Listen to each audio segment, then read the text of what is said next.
Decided that I want to talk about the Smallville episode Bride. If you haven't yet seen it, don't listen.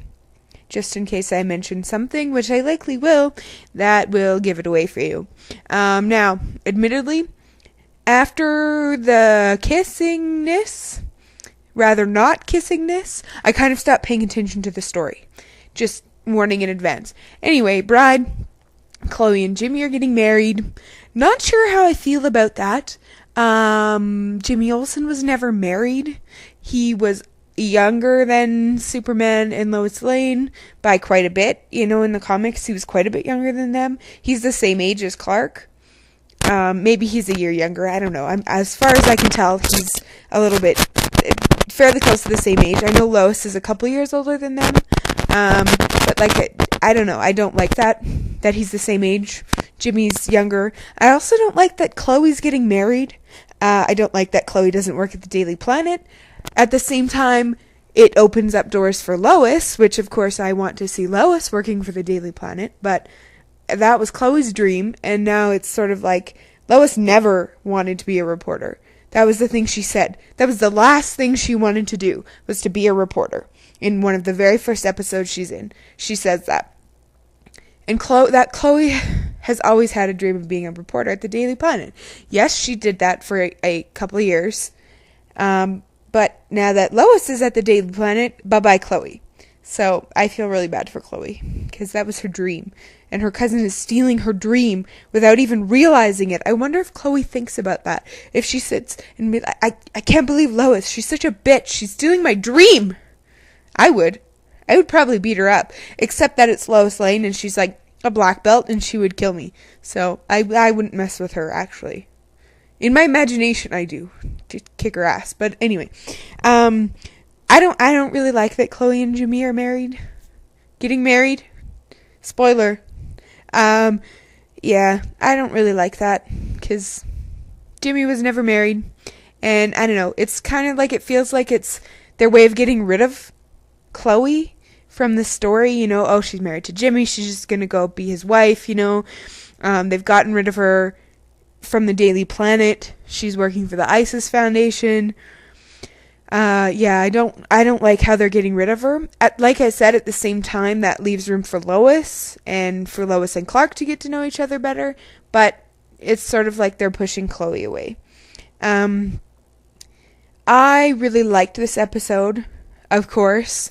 It had lots of great Lois moments, which I just can't get enough of course. The scene where Lois comes down the stairs in her gown, and Clark's in his tux, and he has Jimmy's vows, you know, and they sort of look at each other and they're like, oh my god, she's beautiful, oh my god, he's handsome, you know what, I'm in love, you know.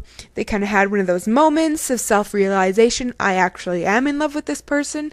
I don't know if Clark's internalized that he's in love with Lois yet, but we know that Lois is in love with Clark, thanks to Committed, because she admitted that and then lied to Clark about it. But anyway, and just the look on her face when Clark was reading Jimmy's vows and she thought he was talking to her, you know, you could see that she was in love with him and that she wanted him to be in love with her. I was like, oh, he wasn't actually talking to you, but you are in love with him. Of course, the greatest moment in Smallville history is an actual real Lois and Clark kiss, and it was so goddamn close that it hurts. Every time they've kissed, it's been for another reason. It hasn't been as Lois and Clark. The first time, he was pretending to be the Green Arrow because they didn't want Lois to know that Oliver Queen is actually the Green Arrow.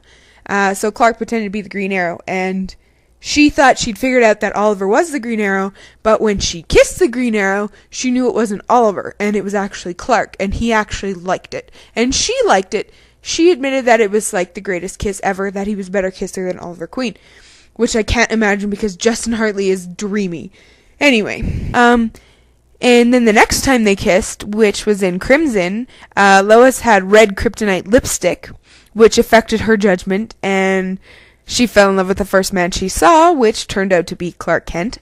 And because it's red kryptonite, red meteor rocks, of course it affected Clark as well. The second he kissed her, or she kissed him rather, he turned into, his red K self, Kal, whatever you want to call him. And he was not acting himself, so neither of them they weren't really Lois and Clark. They weren't themselves when they kissed and made out and almost did it in Oliver's apartment.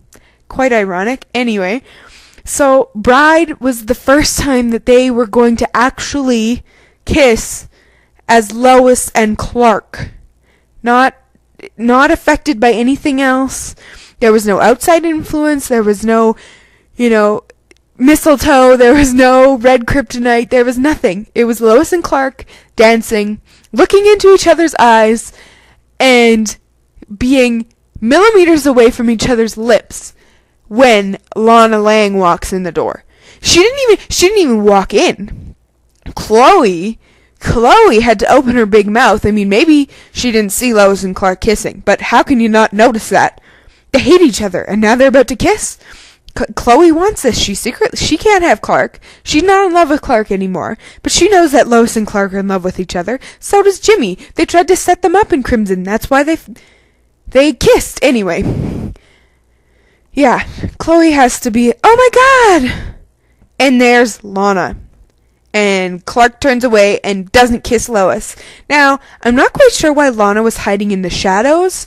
I have faith in Lana, as much as I dislike her, that she saw what was happening. She saw Lois and Clark about to kiss because she was hiding in the shadows. She didn't want to interrupt. She didn't want to stop it. Maybe she's not sure. Maybe she thinks they are dating now. She's been gone for a while. Is Clark supposed to wait for her forever? No. Like I said, I have faith in Lana. I genuinely believe that she was trying to keep herself hidden so that they could enjoy their moment, and that it was actually ruined by Chloe and not so much Lana, but Lana's presence was the catalyst, so I'm going to blame Lana because I hate her. Even more now because she ruined the kiss.